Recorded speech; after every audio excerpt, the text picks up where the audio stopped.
guys, the Black Critic Guy, here with the first of two videos on this, the Ween of Hollow. And in this most egregious and haunting video, I'll be counting down the top 10 creepiest anime characters per my opinion. These were the characters that I've seen in anime and manga that gave me the goosebumps with their behaviors and, most importantly, their appearances. So let's begin! Slithering his way into the number 10 spot is Orochimaru from Naruto. Now, out of all the characters featured on this list, he's the most conventional pick. He's a typical villain out to cause destruction and mayhem for his own sake. But what places him on this list is because ever since I was a child, this character always rubbed me the wrong way. There was something about him, there was an air to him that was just completely disgusting and reviling, which was the intention for this character. He comes off very snake-like.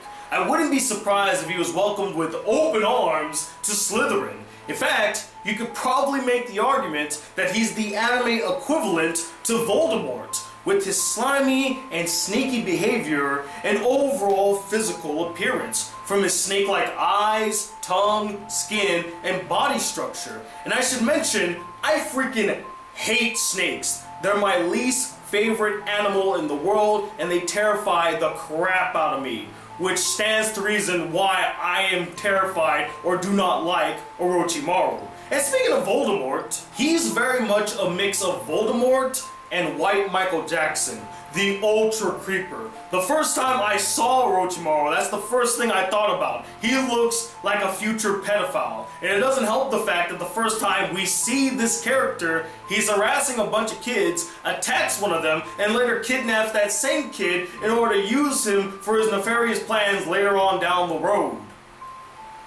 I mean, need I say more? Deceiving you with words at the number 9 spot is Magane from Re Creators. Her overall menacing appearance, including her razor-sharp teeth, slanted eyes, and devilish smile, her psychotic and sadistic personality, and her murderous behavior is enough evidence to prove why this character belongs on this list. But what gives her the extra push to cement her place on the list is how she loves to mess with people's minds and perception of reality using just her words. And she is a master at it. And this is another thing that makes her character so damn compelling, but at the same time, terrifying. Let me put it to you this way.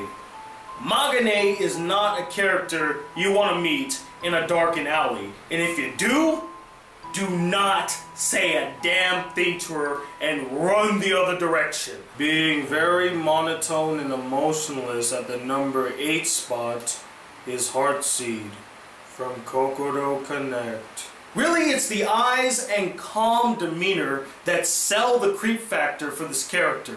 They always say that eyes are windows into the soul. Well, with these eyes, there's nothing in there.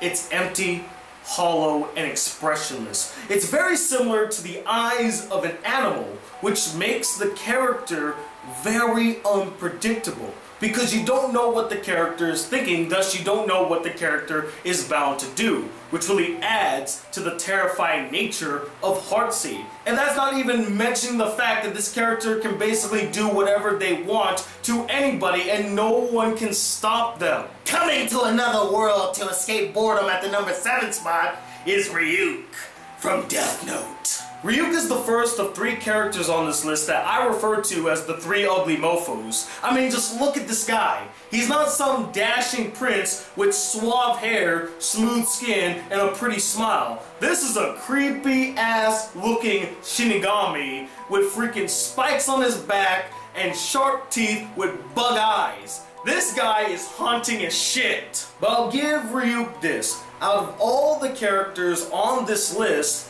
he is the most decent one out of all of them. He's the only one that comes off as likable, because as Death Note goes on, you realize that the true monster isn't Ryuk, it's actually his compatriot, Light Yagami. And I would have put him on this list, but I mean, come on. Light is that typical Bishonen type character, or at least appearance-wise, he's like that. Behavior-wise, yeah, the guy is a complete asshole. But when we're talking about creepy characters, I'm talking about the way that they look, their overall presentation, and their behavior. Now, not much on Ryuk's behavior, as he's kind of a stand-up guy for the most part, but the fact that he doesn't really stop Light from doing what he's doing, and he in fact embraces it, that adds to the creep factor to this character. And again, just look at the guy, you know.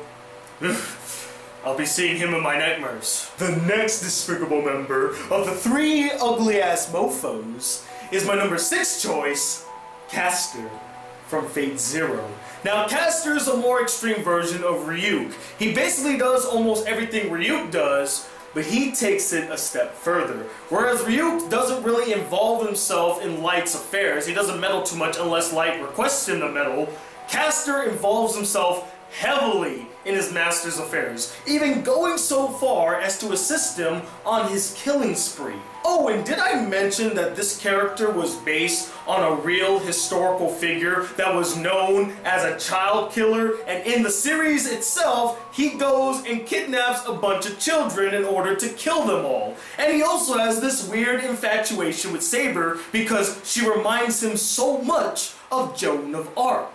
And the way that he acts in front of Saber, I mean, bona fide creep right there. And I don't think I need to touch upon the character's appearance. It speaks for itself. He's as ugly on the outside as he is on the inside. And the last member of the three ugly-ass mofos, and the one that I personally hate the most, is my number 5 choice, Betelgeuse or Petelgeuse. I have no idea how the name is actually spelled, so I'm just gonna go with what the internet told me, and that's Petelgeuse from ReZero.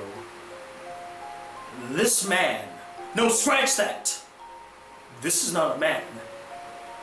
This reprehensible monster has to be the most revolting of the three. I mean, not only is his appearance very creepy looking with his bulging eyes and the way that he would tilt his head constantly and hurt himself, like he just seems like a masochist, he just wants to be hurt all the time, but he's also a sadist, as he likes to hurt other people as well, whether it be mentally, like how he completely wrecked Subaru mentally by killing Rem in front of him constantly, or to hurt somebody physically, like how he kept killing and tossing Rem around and around. I mean, guys, you talk about haunting. That might be one of the most haunting images I've ever seen in an anime. Oh, and speaking of sadistic fucks, we got my number 4 choice, Jason from Tokyo Ghoul. Very similar to Betelgeuse, this guy also wrecked me emotionally, and he is just this towering beast. Like, the moment he comes in and he just shows his face, whether it be his mask or his actual face, this guy was scary, haunting. And then, in the final episode, just how he would just constantly be torturing poor Kaneki. Oh my god, that just made the character even more horrifying. To just get so much delight from out of the pain of somebody else. He's scary, guys. This guy is menacing. He's creepy. He's more scary than Jason Voorhees. He's probably the scariest Jason ever put on a screen, an anime, a movie, or TV show. This is the scariest Jason right here. And I guess I should have mentioned this after Betelgeuse, but from this point on, every character that I'm going to mention are sadistic folks. Every single one of them. Having a completely skewed interpretation of justice at the number 3 spot is Seryu from Akame Got Killed. Now, I have talked about this particular character more times than I ever wish to, so I'm gonna keep this one short, sweet, and to the point because I really fucking hate this girl. The way the character starts off is innocent enough, you know, she seems like a well-mannered girl that believes in exacting justice. That is until you see her exacting justice and you realize that she's actually a demented, twisted fuck. Underneath that sweet, kind, girl-next-door facade lies a dark, twisted, and demented woman who enjoys exacting pain on those she believes deserves it. I mean, just look at this smile when she is about to kill Shelly. Look at that. Does that look like somebody who says, you know what, you're a criminal and I have to put you down? No, this looks like somebody that loves exacting pain and maybe even vengeance on those she feels like are in the wrong. Those who are criminals in the eyes of some people. Staring at you intensely at the number 2 spot is the queen of the yanderes, Yuno Gasai from Mirai Nikki. Come on. You all saw this choice coming. You cannot make a top 10 creepiest or scariest anime characters list and not have Yuno Gasai somewhere on that list. There are a multitude of things that make Yuno Gasai terrifying as hell. Her extreme infatuation, or should I say obsession, with Yuki, which I will go into more detail later on, her unchecked murderous tendencies, and then there's her psycho looks. And she doesn't just have one psycho look, she has many of them. There's the crazy I'm in love with you look. There's the crazy I'm always watching you look. And then there's the crazy I'm just fucking insane look. But what truly sets Yuno Gasai apart from most, what pushes her into the upper echelons of complete psychotic nutcases, is that this character travels to a parallel universe and then kills that universe's version of herself so that she can then parade around as that universe's Yuno Gasai so that she can be close to Yuki. She kills herself so that she could be with the guy that she's extremely obsessed about.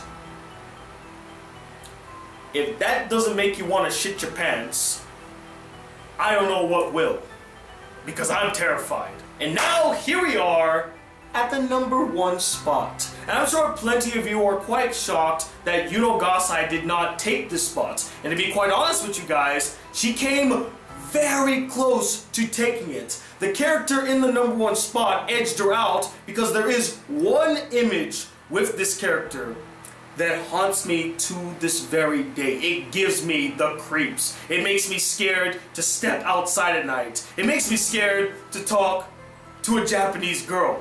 And what character is that? That would be the Yuno Gasai before Yuno Gasai, Rena from Higurashi When They Cry. Now I'm gonna be cheating here a bit with this choice, as when I talk about how creepy and unsettling and frightening this character is, I'm not just talking about her anime version, I'm also talking about her manga version, which I saw first and creeped me out far more than her anime version. But the anime version is still creepy as hell. But when I read the manga for Higurashi When They Cried, volumes 1 and 2, I have never been more spooked reading a manga than with that. In fact, I personally believe that the Higurashi When They Cried manga is far superior than the anime. The anime is fine, it has its creeps, and Rena is still very unsettling in that series, but she is freaking terrifying in the manga. There are 3 moments in the manga that just scared the crap out of me.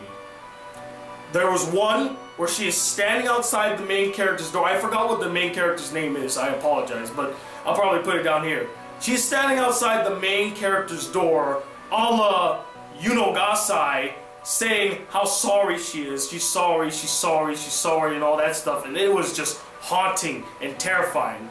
There's another scene where she hands him an offering of rice balls, and he's eating it, and then he realizes that there's something else in the rice balls. She put fucking needles in the rice balls that he was eating. Needles. But I think the most terrifying thing about this character, the thing that just creeps me out every time I think about it, it haunts my nightmares. I have nightmares about it, I kid you not. There is a moment in volume 2 of the manga where she confronts the main character and asks him a series of questions, and she says, "Be honest with me." And of course the main character lies in order to like hide the fact that he is investigating all this stuff. And so at first it seemed like she bought it, so she smiles, right?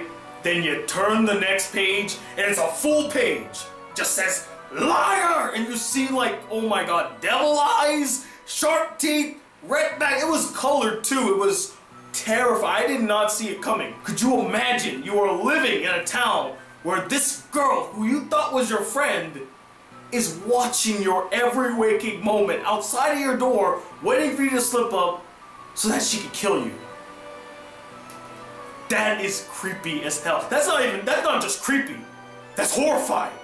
That gave me nightmares, guys. That is why Rena is the creepiest anime character I've ever seen. No anime character has ever made me scared to close my eyes, because I was just scared to see her face in my dreams. Or not even dreams, my nightmares. She terrifies me to this very day. And that, ladies and gentlemen, was my list of the top 10 creepiest characters in anime. And I would love to know what you guys thought about my list. Did you agree with it? Did you disagree with it? Did you feel like I left any creepy anime characters out? Let me know who is the creepiest anime character in your opinion. Comment below, let me know, and stay tuned. I am going to be releasing my special anime review that I've been hinting to for the past couple of weeks. Hopefully I can have it out today. I'm really hoping so. If I don't, it will be out tomorrow, and I apologize for its lateness. So many videos I gotta do. I also am planning a special video on November 2nd. I'm not going to tell you exactly what it is, but let's just say it was a very popular meme a couple years ago. And I thought, you know what, for its 10th anniversary, why don't I do a cringe theater on it? So stay tuned for that, get excited for that. And of course, I am planning on seeing Thor Ragnarok, and I will have a review out for you guys this week. And finally, I would like to take this time to thank each and every one of the patrons who are donating to my Patreon account at this very moment in my time of need. YouTube is literally screwing me over. I'm not making any money off of it. Every time I upload a video, this is no joke, every single goddamn time I get hit with that yellow bastard, and it takes like a day for it to finally get approved, and by that time nobody's watching the video and I can't make any revenue off of it. So literally videos that make about 10,000 views, I see none of that revenue because they put that yellow bastard, then they wait for all the views to accumulate, and then they let it through. So I can't make any money off of it, and it's really hurting me financially. So I want to thank each and every one of you who's donated. And if you'd like to help keep this channel afloat, help support this channel, consider donating to my Patreon account. Any amount will do. I'm not asking for much. You could just donate $1. If each and every one of you donate $1 who are watching this video, it would help tremendously. And I won't have to rely on YouTube giving me money, even though they're already giving me the finger. So again, thank you to all the patrons. Hopefully you all consider to donate. And stay tuned, more videos are on the way. Until then, guys, if you'd like to see more videos on this channel, be a part of the Black Critic Guy, please hit the subscribe button below. Like this video if you really enjoyed it. And until the one in a second, the scary man, known as the Black Critic Guy. Who am I kidding? I'm not scary. I'm the fat black dude sitting in his room, known as the Black Critic Guy. Till then, happy Halloween, and peace, YouTube!